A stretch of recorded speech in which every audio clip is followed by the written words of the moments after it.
Forbes India presents Top 30 Talent Leaders of 2023, powered by Indeed.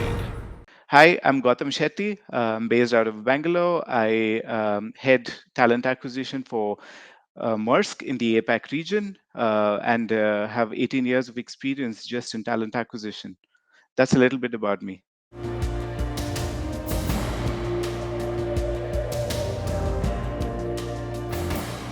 I think I started, in my MBA college, especially because I was in the placement cell. I kind of, got a really good exposure to placing some of my colleagues in different organizations. I was in the placement cell. I was doing it as a volunteering activity, and then I really got inspired when I saw some of these students get a job, which also meant that I was shaping lives for a lot of people, and that kind of inspired me because I felt like there was a sense of purpose in doing it.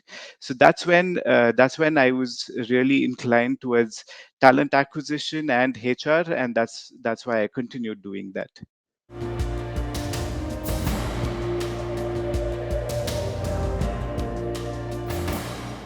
Yeah. So I started off in a consulting firm called MAFA, and was there for 2 years. It was a great exposure. Got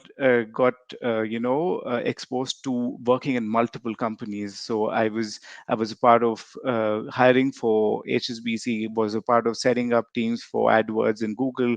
So I got this exposure of working in multiple companies there, and that's when I kind of also, got an understanding of how the corporate industry works.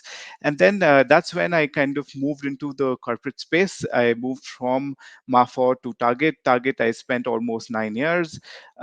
Grew at Target from being a recruiter to starting to manage teams, manage leadership hiring, built a analytics competency in Target, and then finally moved on to becoming the head of talent acquisition for technology. That's when an opportunity with JCPenney came my way to really, build JCPenney from scratch in India. I was one of the first 5 employees there, so they kind of gave me the opportunity to also set up teams from scratch in India. So that was a great opportunity. I joined JCPenney, left them when they were almost 1,000 people, and then joined Maersk. Maersk was a bigger opportunity in terms of gave me exposure to kind of being in multiple, hiring not only just for India but also for multiple locations across the globe. So here I am, at Maersk. I started off with just building technology teams in Bangalore, and then spanned up to build teams for Maersk across the APAC region.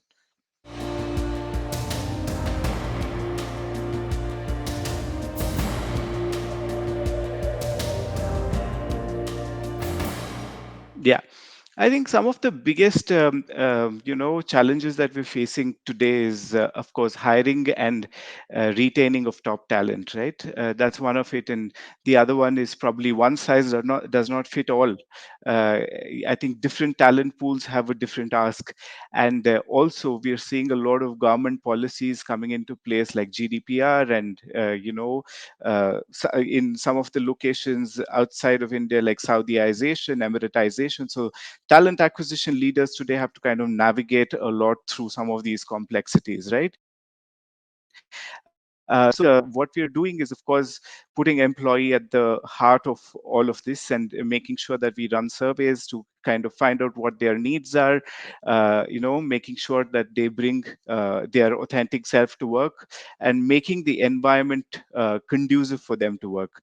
And of course, also, to find talent, we've built a sourcing sciences team at Maersk. We kind of try to find out where exactly we can go find the best talent for particular skills. So that's something that we're investing a lot in. And of course, to attract talent, right, our biggest focus has been employee advocacy. We kind of trying to make sure that employees within Maersk are talking about their stories of being at Maersk, and telling the authentic story of what it is to work at Maersk. So those are some of the things that we're doing really to overcome some of these challenges.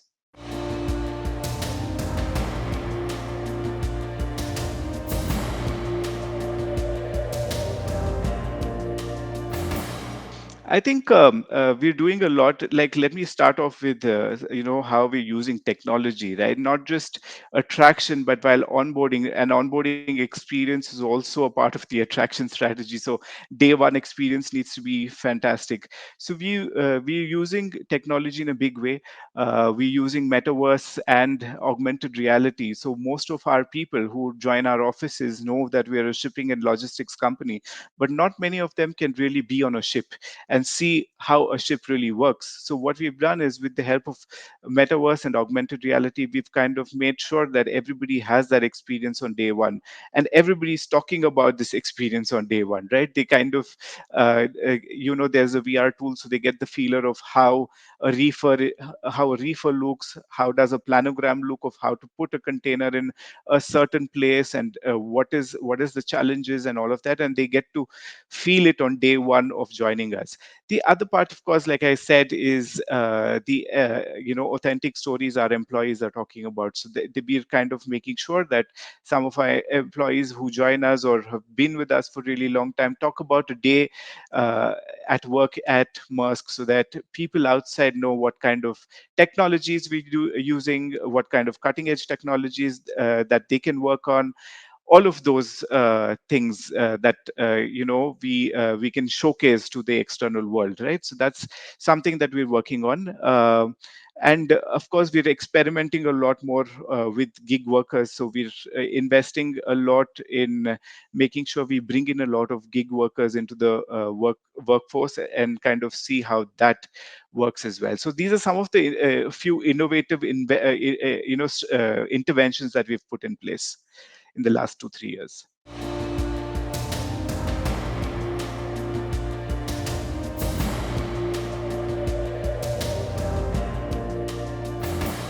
Yeah. So I think what we're doing is we have been, like, shipping and logistics has been a very conservative space, and typically when we hire for talent, we hire talent from the shipping space itself.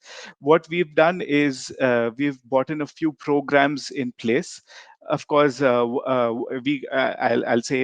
you a little bit of what we call it. We call it Anchor Your Career, AYC.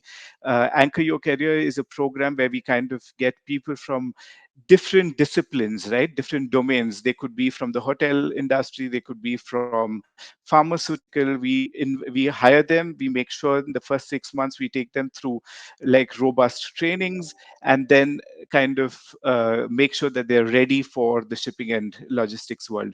That is something that we're doing. Also, what I've been able to do is influence our organization to go to places where talent is really available.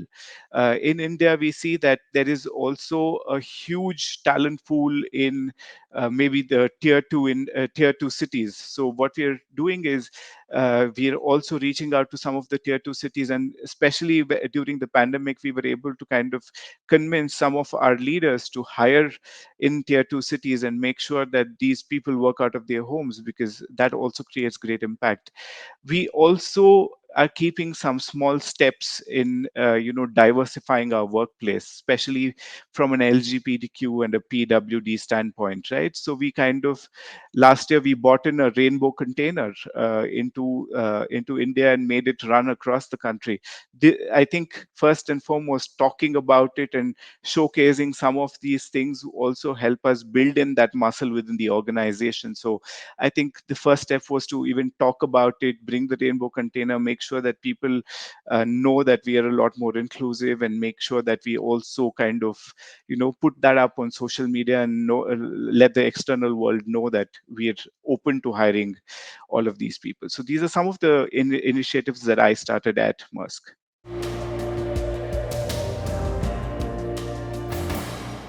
It's a very slightly different answer than a lot of other people, but I would probably be an actor if I was not a talent acquisition person, because that's where I actually started my career.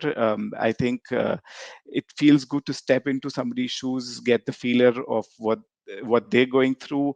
It also kind of elevates the empathy side of me, and I think I would have been an actor if not a talent acquisition person.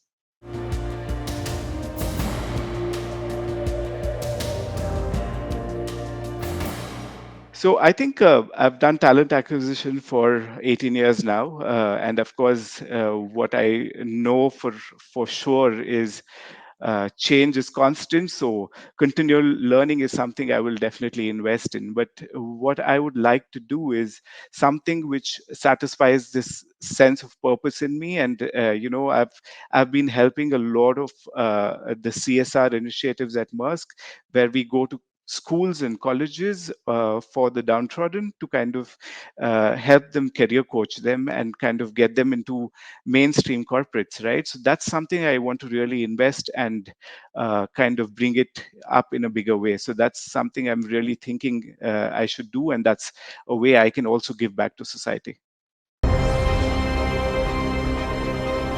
Forbes India presents Top 30 Talent Leaders of 2023, powered by Indeed.